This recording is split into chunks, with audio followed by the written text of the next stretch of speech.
Hello and welcome to Gear Flick. आज हमारे साथ जो गेस्ट हैं वैसे तो वो एक मरीन इंजीनियर हैं लेकिन एक कार एंथुसियास्ट भी हैं।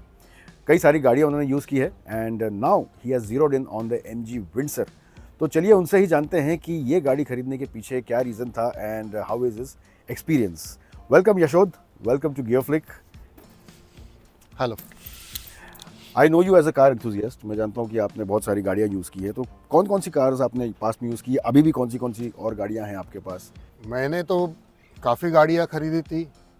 अभी सब गाड़ियों में तो आपको हर चीज़ नहीं मिलती है, तो मैंने मल्टीपल गाड़ियाँ खरीदी थी, यूज़ कर रहा था, फैमिली यूज़ कर रही थी। और पावर के लिए बेसिकली आपको बड़ी गाड़ी लगती है, और यूटिलिटी के लिए मैंने 7 सीटर भी ली, जिसमें आपको स्पेस भी मिलती है, कंफर्ट भी मिलता है।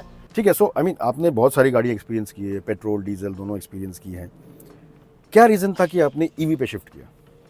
बेसिकली मुझे ऐसी गाड़ी चाहिए थी जिसमें आपका पॉकेट में आसान हो, जो आपके पॉकेट में खड्डा ना करे और आपको कंफर्ट भी होल दे। In the pocket you mean? हाँ, एंड आपको कंफर्ट भी दे, साइज़ भी मिले, और आपको इंटीरियर्स भी अच्छा मिले जिसमें आप काफ़ी कंफर्टेबल फील करो। और ऑफ कोर्स रेंज भी आपको चाहिए। ईवी बोलेगा तो आपको रेंज की बहुत ज़रूरत पड़ती है, तो यही पर्पज़ से मैं ईवी पे शिफ्ट किया। बट ईवी में तो बोलते हैं कि यार रेंज की एंजाइटी बहुत रहती है हमेशा लोगों को जो ईवी खरीदते हैं कि भाई मेरे को अगर if I to travel intercity या फिर कोई डिस्टेंस जाना है, दूर जाना है, तो थोड़ी एंजाइटी रेंज की होती है। तो वो थी आपको जब आप ईवी खरीद रहे थे?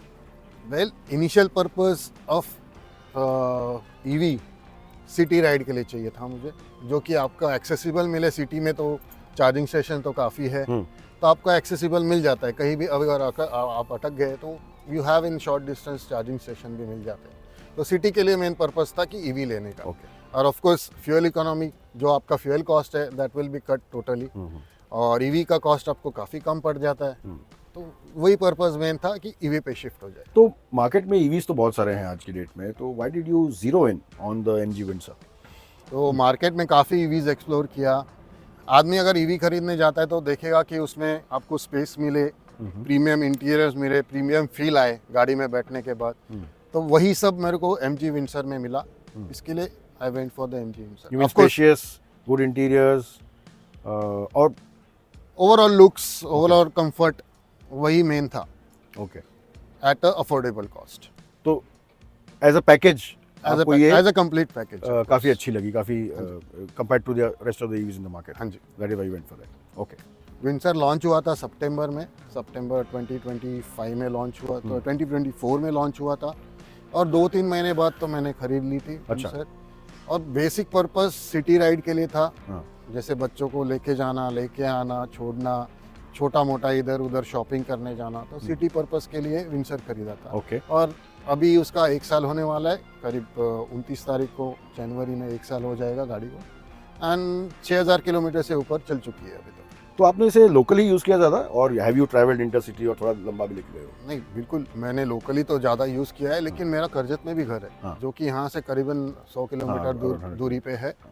तो वहाँ पे भी मैं लेके जा चुका हूँ। इनिशियली मेरे को लगा था कि भाई बैटरी कहीं गई, अगर मैं नहीं पहुँच पाया या कहीं अटक गया, तो वैसे वहाँ पे भी चार्जिंग स्टेशन हम लोग के पास है, और जहाँ पे मेरा घर है वहाँ पे इंटरनली चार्जिंग स्टेशन भी अवेलेबल है। अच्छा, वहाँ घर के आसपास चार्जिंग स्टेशन है? हाँ, स्मॉल प्लेस, या सोसाइटी में चार्जिंग स्टेशन दिया हुआ है वहाँ पे, जहाँ पे मैं इजीली चार्ज कर सकता हूँ। और ऑफ कोर्स घर पे भी चार्जिंग आप कर सकते हो गाड़ी। After you reach home you can put on charge. Okay okay. तो अभी यू ट्रैवल देयर? यस, अभी यही यूज़ कर रहा हूँ। ओके। वहाँ जाने आने के लिए, क्योंकि ऑफ कोर्स कॉस्ट कटिंग हो जाता है, आपका एक्सपेंसेस कम हो जाता है, एंड कंफर्ट का कंफर्ट एंड यूटिलिटी की utility, comfort, and of course cost cutting. अच्छा, ऐसे कहते हैं लोग कि ईवी में जो आपको सेविंग्स मिलती है, cost savings as compared to an ICE engine, ये बहुत सिग्निफिकेंट होती है। You know, this is what people say. तो आपने एक्सपीरियंस किया ऐसा कुछ? यस, ऑफ कोर्स, क्योंकि इसके पहले मैं जो गाड़ी यूज़ कर रहा था वो पेट्रोल इंजन था, जो सेम पर्पस के लिए यूज़ किया जाता था। जैसे सिटी में इधर उधर जाना, in the radius of 15-20 kilometre, sometimes 30 kilometres. तो ओवरऑल कॉस्ट जो मेरे को मंथली आ रहा था फॉर द फ्यूल, वो कम से कम 10 से 12 हज़ार के आसपास जाता था monthly expenses for the fuel only fuel. तो ईवी लेने के बाद में मेरा जो मैक्सिमम बिल आया हुआ है उतना ही यूज करने के बाद वो 900 रुपए के करीब है। 900 रुपए, yes, that kind of a difference, that kind of, मतलब monthly saving of more than 10,000 rupees. Yes of course. That's amazing. अच्छा, मैंने एक एनालिसिस की थी कुछ स्टैटिस्टिक्स पे कि अगर जैसे आपकी ये विंडसर है, आई थिंक आपकी 38 किलोवाट आवर वाली है ये, हाँ जी, एंड दिस वाज जिसका ऑन रोड प्राइस होगा approximately 17.5 lakhs on road. 17.6 lakhs Okay. on the road. तो अगर हम इसके कंपैरिजन में if you look at any compact petrol SUV जिसकी कॉस्ट अराउंड 15 लाख से 15 या 16 लाख के बीच में, ठीक है, there is a significant difference in price. Yes, एक यू नो लाख, 1.5 लाख, 2 लाख के आसपास का डिफरेंस है ऑन रोड प्राइस में, बिल्कुल। ठीक है। यू हैव टू पे एक्स्ट्रा फॉर दिस। बट अगर आप एक 5 इयर्स का ओनरशिप पीरियड लें बिल्कुल, जिसमें अप्रॉक्सीमेटली आपकी रनिंग 85 to 90,000 हो जाए, ठीक है, so considering the savings on fuel, I think over a period of 5 years you can save approximately about close to 2 lakh rupees. बिल्कुल।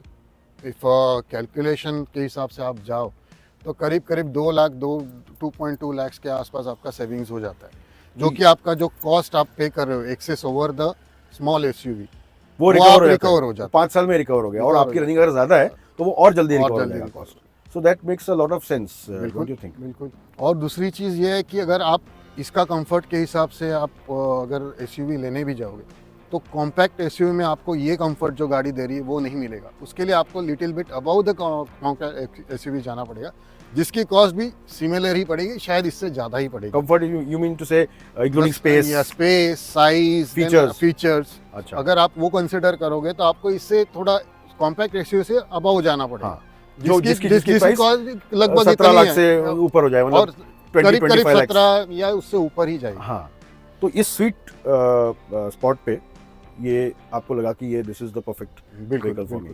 तो दैट्स ग्रेट टू नो। और आपने जैसे बताया कि you know the main purpose of buying an EV was first of all of course cost savings है, performance आपको इसका पसंद है, कंफर्ट एंड स्पेशियसनेस, ये सारा कुछ आपको मिल रहा है। लेकिन ईवीज के लिए ये भी कहा जाता है कि यू नो कि this is ultimately a battery powered vehicle, तो बैटरी की लाइफ लिमिटेड होती है एंड यू नो कुछ प्रॉब्लम्स आ गया बैटरी में तो वो सारा कुछ हेडेक आ जाता है सर पे। तो what do you think about that?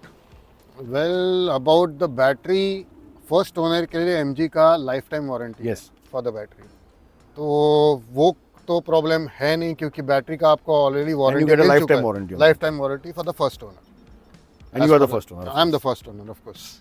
तो ये तो हो गई आपकी बैटरी की बात की, आपका बैटरी का हेडेक नहीं है। But what about the service? Service का how is the service cost या फ्रीक्वेंसी ऑफ सर्विस?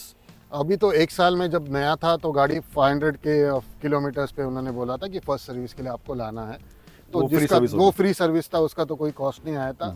और सेकंड सर्विस जो था उसमें करीब करीब 4000 का खर्चा हुआ सर्विस कॉस्ट, जिसमें आपका ऑयल वगैरह कुछ है वो चेंज हो जाता है गाड़ी का। Okay, but apart from fluids that जो हैं वो change फ्लूइड्स चेंज होते हैं आपके, तो उसमें तो और कुछ नहीं है, जो कि लगभग आपका अच्छा, अगर आप 2 व्हीलर भी लेते हो हाँ 4,000 रुपीज़ तो कोई भी तो नॉर्मल नॉर्मल 2 व्हीलर का कॉस्ट हाँ। है आपका मेंटेनेंस का, अराउंड एक 350 सीसी की मोटरसाइकिल लें तो इतना तो सर्विस कॉस्ट आ उतने ही जाता है। आसपास आ जाता है। So that's wonderful.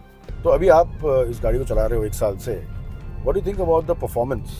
क्योंकि आप एक परफॉर्मेंस ओरिएंटेड पर्सन हो, मुझे पता है कि you like good performing vehicles. So इसके बारे में क्या ख्याल है आपका परफॉर्मेंस के बारे में?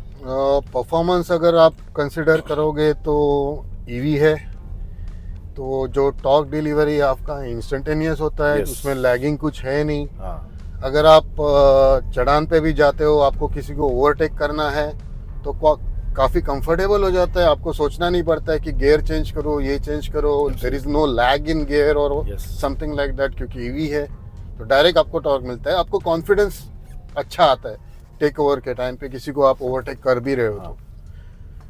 And of और course, कंफर्ट भी काफ़ी अच्छा है, टायर 18 इंच के अलॉयज है, जो आपको अगर गड्ढों में भी जाती है तो आपको काफ़ी कंफर्टेबल लगता है, गचके नहीं लगते, तो वो हिसाब से गाड़ी काफ़ी अच्छी तरह से डिज़ाइन की गई है। And of course convenience of automatic तो है, and I think EVs are the best automatics. Yes, जैसे आपने बताया कि लैग नहीं है उसमें कुछ, सो आई थिंक वो आपकी एंटायर जो एक्सपीरियंस है उसको काफ़ी स्मूथ भी बना देता है। Yes. Right. And how do you find the suspension, the comfort? Suspension काफ़ी अच्छा डिज़ाइन किया गया हुआ है, क्योंकि इसमें मैंने फुल लोड पे भी गाड़ी चलाई है, वो भी रफ पैचेस पे भी चलाई है। तो सस्पेंशन काफ़ी अच्छा दिया गया है, पीछे वाले को भी कंफर्ट दिया गया है, लेग रूम काफ़ी बड़ा है पीछे। हाँ, लेग रूम काफ़ी है, बहुत लेग। तो आपको एक लिमोजिन वाली फील भी आती है अगर आप अकेले जा रहे हो, या फिर आप ड्राइवर रखते हो, ड्राइवर चला रहा है, आप पीछे बैठ के जा रहे हो, तो आपको एक काफ़ी लिमोजिन वाली फील आती है, लग्जरियस फील आती है। लग्जरियस फील आती है कि आपको स्पेस बहुत दिया गया है, आपका हेडरूम अच्छा है, तो वो भी आपको एक कंफर्ट है। अगर टॉल बंदा भी बैठ जाता है गाड़ी में तो आपको हेडरूम जितना दिया गया है कि आपको कंफर्टेबल लगता है। ऊपर से आपको पैनोरामिक सनरूफ दिया गया है, जो आप ओपन करो तो आपको क्लस्ट्रोफोबिया नहीं होता है अंदर। हाँ, और ये वॉइस कमांड्स पे भी ओपन होता है। वॉइस कमांड पे भी ओपन होता है। अच्छा, इसमें ब्रेक रीजनरेशन भी होता है, देयर आर 3 डिफरेंट लेवल्स, तो आपने एक्सपीरियंस किया है वो? Do you use it? हाँ, इट इज़ ऑन ऑटो। जो आप अगर आप ध्यान से देखोगे, आपका जो डिस्प्ले यूनिट है, जैसे आप एक्सेलरेशन छोड़ देते हो तो वो रीजनरेशन मोड पे जाती है गाड़ी, आप ब्रेकिंग भी करते हो तो रीजनरेशन मोड पे जाती है गाड़ी, तो वो ऑटोमेटिक दिया हुआ है इसमें। दूसरा चीज़ है, इसका 3 मोड्स आते हैं इसमें। एक आपका स्पोर्ट्स मोड आता है, नॉर्मल मोड आता है, 4 मोड आते हैं बेसिकली। एक आपका नॉर्मल मोड है जो कि रेगुलर ड्राइविंग के लिए है। दूसरा आपका है स्पोर्ट्स मोड, जो आपको गाड़ी बूस्ट पिकअप देती है। अगर आपका बैटरी ड्रॉप भी हो जाता है तो आपको 2 मोड दिए गए हैं। इकोनॉमी मोड है जिसमें आपका बैटरी कम यूज होगा, आपका पिकअप थोड़ा ड्रॉप हो जाएगा बट बैटरी कम होगा। और एक्सट्रीम इकोनॉमी मोड भी दिया गया है जिसमें आपका बैटरी एकदम लो है तो आपको गाड़ी पिकअप बहुत कम देगी, लेकिन आप ज़्यादा डिस्टेंस तक जा सकते हो। करेक्ट। तो आपके यूजेज के हिसाब से, आपका जो पर्पस है at that moment of time, उसके हिसाब से आप एडजस्ट कर सकते हैं। बिल्कुल। But does regeneration work properly? Yes, it works. When you actually brake the vehicle, आप स्पीड में जा रहे हो, आपका कंजम्पशन हो रहा है। करेक्ट। जैसे ही आप आपका एक्सीलेटर छोड़ देते हो, जैसे आप सपोज आप लॉन्ग रूट पे जा रहे हो, आपको कंट्रोल स्पीड में जाना है, आप एक्सीलरेशन कम से कम रखते हो तो मैंने देखा है इसका कंजम्पशन काफ़ी कम हो जाता है। जो आपका किलोवाट 16-17 है वो सीधा ड्रॉप होके 3 किलोवाट 2 किलोवाट, जो कि आपका काफ़ी कम कंजम्पशन है। करेक्ट, वो दिखा देता है। दैट्स हेल्पफुल, आप उसको यूज भी कर रहे हो। आपका रेंज भी उस हिसाब से आपका काफ़ी फ़ायदा हो जाता है रेंज में। तो आपसे बात करते हुए I can get the sense and get the feeling कि you are actually enjoying this car. Yes, absolutely. As we discussed कि इसके फ़ायदे क्या है, इसका कंफर्ट क्या है, ये सब एक्सपीरियंस करने के बाद तो मैं तो अभी मोस्टली यही गाड़ी चला रहा हूँ। मेरे पास और भी गाड़ी है जैसे कि मैंने पहले बताया। इसके कंफर्ट की वजह से, इकोनॉमिकल यूज़ की वजह से मैं अभी तो ज़्यादा यही गाड़ी यूज़ करता हूँ। अच्छा। क्योंकि ऑफ कोर्स कॉस्ट कटिंग भी हो जाता है, कंफर्ट भी मिल जाता है, स्पेस भी मिल जाता है। तो definitely one person would like to drive a vehicle which is giving you better benefits. Correct. So in totality, you are happy with your MG Windsor? Yes, absolutely. I'm very happy with my MG Windsor. So thank you, Yashodhan. Thank you for taking your time and talking much. to us. And I wish you all the best with your MG Windsor. Yeah, thanks. क्या आप MG Windsor खरीदना चाहेंगे after seeing the cost benefit analysis जो हमने किया अभी और बाकी सारे फीचर्स जो अभी एक्सप्लेन किए हुए हैं? क्या आप इसे खरीदेंगे? Do comment and let us know.